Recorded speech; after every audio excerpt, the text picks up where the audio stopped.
बिस्मिल्लाहिर्रहमानिर्रहीम।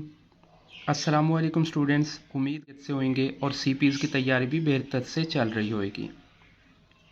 इससे पिछली वीडियो के अंदर हमने साइंस का चैप्टर नंबर 1 कोई पिछले टॉपिक्स हमने डिस्कस किए। इसके बाद हम चलते हैं नेक्स्ट, रेस्पिरेटरी सिस्टम, इंसान के सांस लेने के अमल को। आज के इस टॉपिक के अंदर हमने पढ़ना है नोज़ को, ट्रैचिया, ब्रोंची और इनहेलेशन को।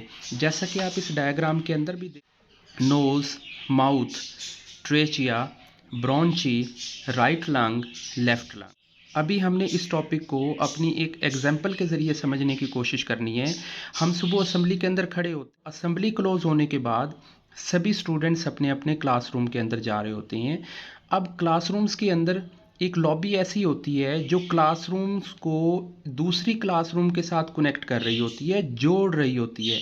आप ऐसा समझें जैसे ये लॉबी, ये रास्ता जिसके ज़रिए आप अपने प्रेयर ग्राउंड से या ग्राउंड से निकल के और कमरे के लिए गए, तो वो वाली जो लॉबी है उसे हम ट्रैचिया बोलेंगे। वो रास्ता, वो लॉबी जहाँ से आपने अपना सफ़र शुरू किया, यानी हमारे मुंह के ज़रिए या हमारी नाक के ज़रिए हवा हमारे जिस्म के अंदर दाखिल हुई।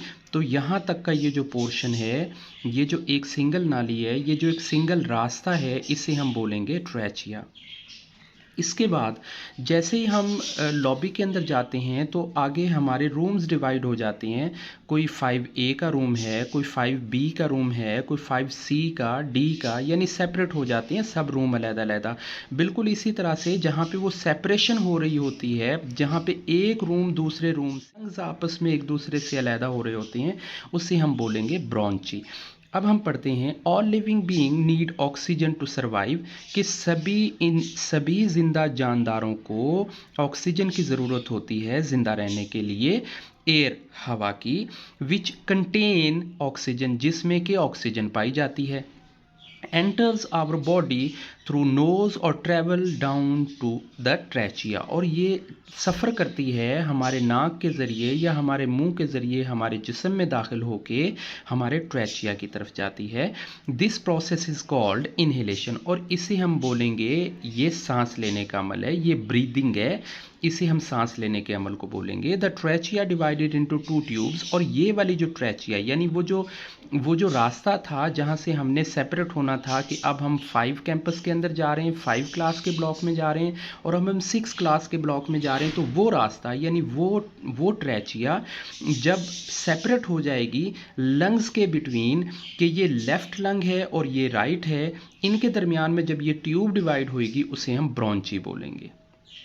ब्रोंची मीन अलहदा-अलहदा, ट्रैचिया मीन कलेक्शन, इकट्ठी, एक जैसी।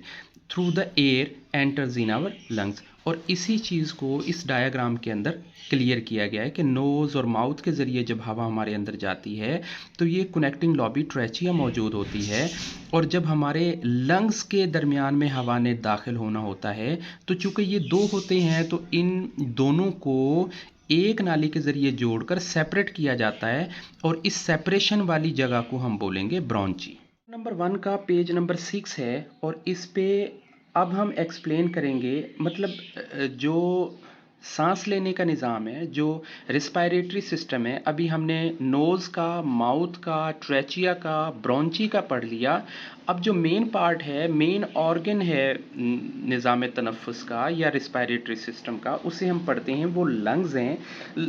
Lungs are located in the chest protected by the rib cage, जो हमारे पसलियाँ होती हैं उनके अंदर, यानी पसलियाँ हमारे लंग्स की हिफाजत कर रही होती हैं और इसकी लोकेशन हमारी चेस्ट में होती है।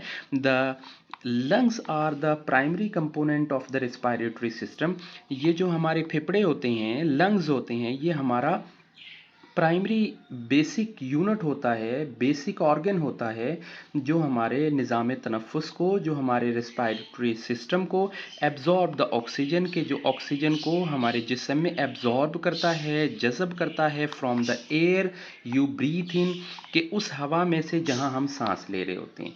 Oxygen then travel to the blood, फिर ये ऑक्सीजन ट्रेवल करती है ब्लड में and reach every part of the body, और फिर ये हर जिस्म के हिस्से तक पहुंचती है। That is returning the lungs contain carbon dioxide, और वो वाला ब्लड जो हमारे लंग्स के अंदर वापस आ रहा होता है, उसके अंदर कार्बन डाइऑक्साइड हो रही होती है, which is removed from the blood, जो हमारे जिस्म में से निकाल देता है, रिमूव कर देता है थ्रू एक्सलेशन। अब इस टॉपिक के अंदर इस पैराग्राफ में जो हमें बात समझने को मिली, एक हमारा ब्रीथिंग का जो अमल है वो कंप्लीट होता है इनहेलेशन पे और एक्सहेलेशन पे। इनहेलेशन पे हमारे माउथ या नोज़ के ज़रिए ट्रैचिया से होती हुई ब्रोंची के ज़रिए जाती हुई हमारे लंग्स के अंदर ऑक्सीजन हमारे हवा में से एंटर होएगी और इससे हमारे बॉडी के ब्लड के अंदर शामिल होएगी, हमें वहाँ से एनर्जी मिलेगी। और देन यही वाला प्रोसेस फिर हमारा रिवर्स होता है कि ब्लड सेल्स के अंदर से जो कार्बन डाइऑक्साइड गैस है, वो जो ब्लड है कार्बन डाइऑक्साइड वाला, वो वापस आएगा और हमारे लंग्स के अंदर आएगा और इस लंग्स के ज़रिए फिर वापस एक्सलेशन का अमल होएगा, जिससे हमारी हवा हमारे जिस्म से हमारे मुंह के ज़रिए खारिज होएगी, यानी हम सांस ले रहे हैं और हवा खारिज कर रहे हैं। ये पूरा प्रोसेस जो है ये रिस्पायरेटरी सिस्टम का है। अब इसमें हमने ये चीज़ समझ ली कि हमारे कौन कौन से बॉडी पार्ट्स या कौन कौन से बॉडी ऑर्गन्स हमारे इसमें यूज़ हो रहे हैं। नेक्स्ट हमारा पेज नंबर 6 का जो अदर टॉपिक है, respiratory system of the vertebrates. Vertebrates के बारे में हमने पिछली क्लास में भी पढ़ा, मैं अभी भी बताता हूँ कि वर्टिब्रेट्स ऐसे जानदार होते हैं जिनमें हड्डियों का ढांचा मौजूद होता है, जिनमें स्कल सिस्टम मौजूद होता है। का जो रिस्पायरेटरी सिस्टम है उसे हमने पढ़ा, अब हम वर्टिब्रेट्स का पढ़ते हैं। The respiratory system of different vertebrates is quite similar. सबसे पहली बात जिस चीज़ को हमने अपने जहन में रखना है वो है क्वाइट सिमिलर, कि वर्टिब्रेट्स के अंदर तकरीबन तकरीबन तकरीबन एक जैसा ही ये होता है।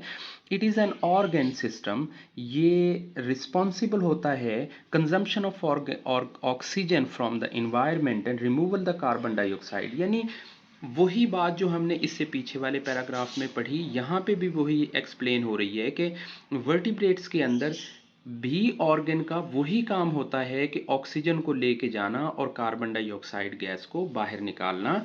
देर are two types of respiratory system which occurs the body of vertebrates, external, internal. ये एक एमसीक्यूज में आने वाला, शॉर्ट क्वेश्चन में आने वाला एक बड़ा अहम पॉइंट है, इसे हमने जहन में रखना है कि वर्टिब्रेट्स के अंदर जो रिस्पायरेटरी सिस्टम है वो कितने टाइप्स का होता है। तो हमारा जो आंसर होएगा वो है टू टाइप का होता है, internal and external. The process of gaseous exchange, अभी हम पढ़ते हैं एक्सटर्नल को। The process of gaseous exchange के ऐसा अमल जिसमें गैसें एक्सचेंज होती हैं between the blood and environment, के हमारे खून और हमारे इन्वायरमेंट में, is known as external respiration. इसे जाना जाता है एक्सटर्नल रिस्पायरेशन का। द मोस्ट सिग्निफिकेंट ऑर्गन, इसके अंदर दो बड़े अहम ऑर्गन होते हैं जो इंगेज होते हैं in this process, are lungs and gills, जिसमें हमारे फेफड़े होते हैं या गिल्स, जैसे हम मछलियों के अंदर गलफड़े कहते हैं, गिल्स मौजूद होते हैं। इस exchange between blood and cell, यहाँ पे आपने ये चीज़ देखी कि यहाँ पे था ब्लड एंड इन्वायरमेंट, यहाँ पे ब्लड एंड इन्वायरमेंट होएगा तो एक्सटर्नल रिस्पायरेशन होएगी। अगर होएगा ब्लड एंड सेल का तो ये इंटरनल रिस्पायरेशन होएगी। In many species the vertebrates such as, बात गौर करने की ये थी कि एक्सटर्नल में ऐसे होता है कि बंदा हवा लेता है अपने जिस्म में, ऑर्गन के ज़रिए लेके जाता है, लेकिन वो लेता है इन्वायरमेंट से, तो वो हो गई एक्सटर्नल। अगर वो गैसियस एक्सचेंज करता है ब्लड वाया सेल के तो वो होएगी internal respiration. Skin also play the role of the process of gaseous exchange का।